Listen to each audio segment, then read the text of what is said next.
Bon, est-ce que vous pouvez présenter le groupe en quelques mots? El Comunero, c'est un groupe qui réunit 7 musiciens et qui interprètent des chants de lutte, des chants révolutionnaires, principalement en espagnol, mais pas que, et qui existe depuis 2008 maintenant, donc depuis 8 ans. Ouais. Et c'était formé comment? Qu'est-ce que... Mais vas-y Pierre, enchaîne. Eh bien, Thomas ici présent est chanteur et guitariste du groupe. Il y a aussi Vincent qui joue de la guitare flamenca, qui joue du bouzouki et qui joue de la mandoline. Absent, il y a Renaud Echen qui joue de la contrebasse, Max Richard qui joue de la batterie des percussions et Laurent Bousquet qui joue de la guitare électrique et qui chante. Et enfin, Jojo Gallardo qui joue de l'accordéon, du ukulélé, du trombone. Last but not least, Pierre Berthaud du Chazot. Voilà, moi-même. Clarinette. Clarinette et un peu de chant. D'accord. Voilà. Et le groupe, en fait, il s'est constitué en 2008 autour de l'envie de rendre hommage au départ à une personne en particulier, et puis finalement à plein d'autres. Mais au départ, c'était l'histoire de mon grand-père, El Comunero. C'était le surnom de mon grand-père pendant la guerre d'Espagne. Et du coup... Avant l'idée de faire cet album, ça a commencé par des interviews de lui où il racontait son histoire de la guerre d'Espagne, où il chantait des chants traditionnels, révolutionnaires. Et à sa mort, il y a eu envie de lui rendre hommage. Au départ, juste pour un album et pour un disque, et puis au final, les rencontres entre les musiciens, tout ça, ont fait qu'on avait envie de continuer. Et on sort aujourd'hui le 3e album. Ça, c'est-à-dire qu'initialement, c'était pas un groupe, quand Thomas, que je connais depuis bien avant ce projet, a commencé à partir là-dessus. C'était voilà, l'idée c'était de faire un album qui s'appellerait El Comunero. Et donc du coup le groupe est né d'après cet album, quoi. C'est-à-dire qu'initialement c'était un disque et donc du coup, étant donné que l'aventure était belle, on a continué et le groupe s'est appelé El Comunero. D'accord. Vous avez fait un projet avec Marc Ménager. Qu'est-ce que vous en avez fait? Marc Ménager, mais tu le connais si tu parles de lui, Mais on a déjà fait une interview de vous en 2010. Oui, alors Marc Ménager, il est en train de finir son dessin animé qui s'appelle Bolero Paprika et qui raconte une histoire qui est en lien avec l'histoire de la guerre d'Espagne. C'est comment en 1952 l'État français a arrêté, a fait une grosse rafle dans toute la France en arrêtant d'anciens résistants, pour la plupart d'anciens résistants qui étaient tous des Espagnols, et en les condamnant à la déportation ou à les assigner en résidence, et éventuellement même en leur proposant de retourner à Franco, où ils attendaient une mort certaine, quoi. Donc il est en train de finir ce dessin animé qui fera 19 minutes, et le dessin animé doit sortir dans 1 an à peu près. D'accord.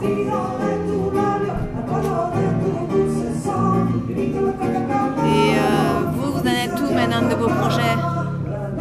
Eh bien, on a fini un album au printemps dernier, donc le temps de régler tous les préparatifs à sa sortie, notamment trouver une distribution pour qu'il soit placé dans les magasins. On pense que, alors on n'a pas encore les dates officielles, mais dans quelques mois, probablement début 2017, peut-être un poil plus tôt, probablement dans ces eaux-là. Et donc du coup on vient de faire un album, donc on va partir sur une série de concerts, une tournée, voilà, autour de nouveaux morceaux. Alors jusqu'ici, les 2 premiers albums, c'était très centré sur sur l'Espagne, et notamment la guerre d'Espagne, mais pas que. Bon, là, pour cet album, on ouvre davantage, il y a beaucoup de morceaux qui viennent notamment d'Amérique latine, il y a une composition aussi, on élargit, on va dire, le champ géographique. On reste dans oui, voilà, ça reste du chant de lutte, plutôt du chant de lutte, quoi, révolutionnaire ou en tout cas soit communiste, soit anarchiste, soit purement poétique, mais des chants de lutte. Je pense à des chants chiliens ou argentins qui renvoient au dictateur qu'il a pu y avoir dans les années 60-70 là-bas. Et donc du coup on a élargi un petit peu le champ de géographique pour cet album, parce que on n'allait pas faire que de la guerre d'Espagne tout le temps. On voulait expliquer, signifier en tout cas, plus qu'expliquer d'ailleurs, que la lutte c'est partout et qu'on n'était pas focalisé sur quelque chose. Il y a notamment le nom de l'album, c'est Son de la Barricada, et c'est un chant qui est très récent puisqu'il date de 2006 et d'une grande révolution qu'il y a eu à Oaxaca au Mexique. Et donc c'est le chant, à mon avis, enfin, si je compte pas la composition qui a été faite pour l'album par Thomas, c'est le chant le plus récent que l'on reprend, donc quelque chose de 2006. Donc c'est aussi une histoire, c'est de l'histoire, mais c'est quelque chose de très actuel. Ouais, parce qu'au-delà de simplement vouloir changer de pays ou de géographie, on retrouve les mêmes valeurs, les mêmes histoires, les mêmes tenants et aboutissants dans l'histoire de l'Amérique latine et dans plein de pays de l'Amérique latine, et pas que, mais on pourrait élargir encore plus. Et plus tard, vous vous projetez sur le même genre de chant ou... Le fond restera le même. Ce qui fait notre ADN, c'est des chants de lutte, des chants révolutionnaires, et c'est quelque chose qu'on a envie de défendre. Il y aura toujours ce fond-là. Après, on ne s'interdit pas d'aller fouiller aussi bien dans des influences flamenques que dans des trucs qui n'ont rien à voir, plus modernes, plus rock. Enfin, pour moi, dans le futur, tout est possible, quoi. D'autres zones, encore d'autres pays à explorer. Ce qui est sûr, c'est qu'on ne va pas partir dans de la techno, de chansons d'amour. A priori c'est exclu, mais pour le reste on ne s'est rien dit en fait, ça va dépendre des morceaux qu'amène Thomas ou qu'amène d'autres, ce qui nous plaît, on n'a pas trop réfléchi. Là on va défendre un album, donc on n'est pas encore, on ne s'est pas du tout projeté sur la suite, on n'a rien planifié, on verra sur le moment et on fait confiance en l'instant et à notre capacité de rebondir en l'instant on arrivera à trouver quelque chose qui nous plaît et qui a du sens pour nous et qu'on aimerait défendre. On ne fait pas trop de soucis là-dessus, quoi. Et au niveau de la géométrie du groupe, vous imaginez recevoir d'autres gens du groupe? Alors là, on est quand même assez nombreux sur scène, on est 7 musiciens. La particularité de ce groupe, c'est que tous les musiciens jouent aussi dans d'autres groupes.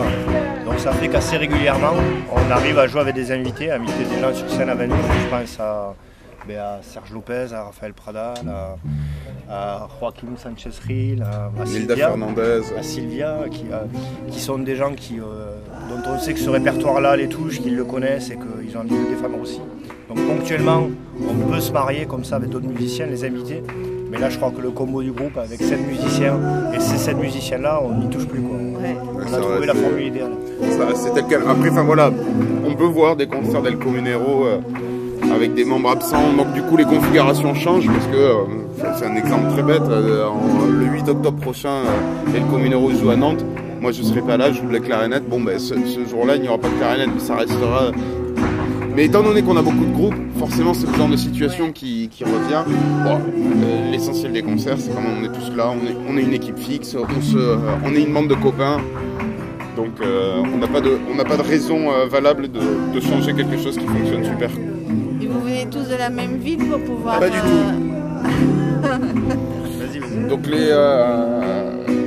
on va dire les 2 tiers du groupe viennent de la région toulousaine, plus ou moins. Bon, on a un Auquois qui est Max Richard, c'est ça qu'on dit Auquois?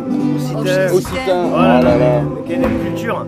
Oui, je vous prie de m'excuser. Donc on a un Occitan qui est Max Richard, ensuite il y en a 3 qui sont toulousains et 4 Toulousois, je crois qu'on est. 4 Toulousois et 2 Bordelois. Bordelins.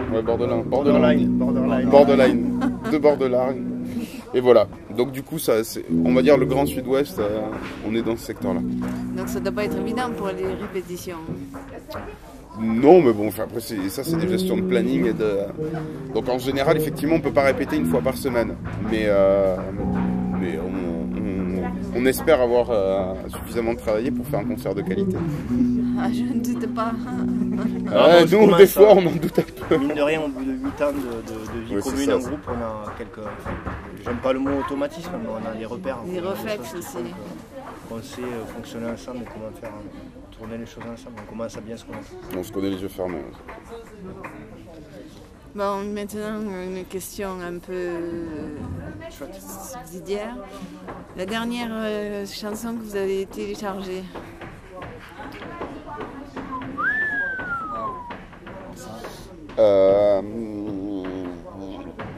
Même si elle est ridicule, hein? Alors je réfléchis, mais parce que en fait télécharger, du coup, moi je tourne vachement sur les musiques que je connais déjà. Et puis en général, quand il y a quelque chose d'un peu nouveau, maintenant, souvent on ne télécharge pas, on écoute directement en ligne. Donc je ne saurais dire. Il y a un morceau réunionnais ces temps-ci qui me fait bien kiffer, mais je ne retrouve pas le nom. J'essaie de réfléchir en même temps que je parle et j'y arrive pas. Et moi je peux pas t'aider parce que j'ai pas téléchargé le morceau. Voilà, Magique, donc on peut parler de ce qu'on écoute en ce moment. Quelle est la dernière chose que tu as... On écoute en ligne, on ne télécharge pas. Alors, si tu as besoin de travailler un morceau ou d'écouter un morceau... Bon, qu'est-ce que tu as écouté? Qu'est-ce que tu écoutes là ces temps-ci là? Là en ce moment, je vais écouter vachement Piazzolla. Moi ça n'a rien à voir avec ce qu'on fait, mais je suis retombé dans mes travers d'adolescent. Je réécoute du No Means No, un groupe canadien que je conseille à tout le monde. Et moi la dernière grosse session de musique que j'ai faite, c'était du rebetiko, grec. Voilà, de la musique de Tolar grec. D'accord. En 9 temps, c'est absolument génial. Est-ce que vous avez quelque chose à rajouter? Quelque chose à rajouter, que malheureusement dans quelques mois il y a des élections présidentielles en France et qu'il faut notamment prendre une sacrée baffe et qu'il va falloir se relever de tout ça et repartir au charbon, je pense. Et ouais, c'est ça. Pas mieux? Non, pas mieux. Enfin si, en parlant de ça, moi je pense que je vais aller signer leur charte débile de la primaire à droite pour Juppé, parce que je veux surtout pas, j'aurais tellement honte que Sarkozy soit représident que à choisir entre la morgue et l'hôpital, je choisis plutôt l'hôpital. Voilà. Même si le cas clinique sera grave, j'ai petit espoir qu'il ne soit pas complètement désespéré. C'est une bonne voilà. conclusion.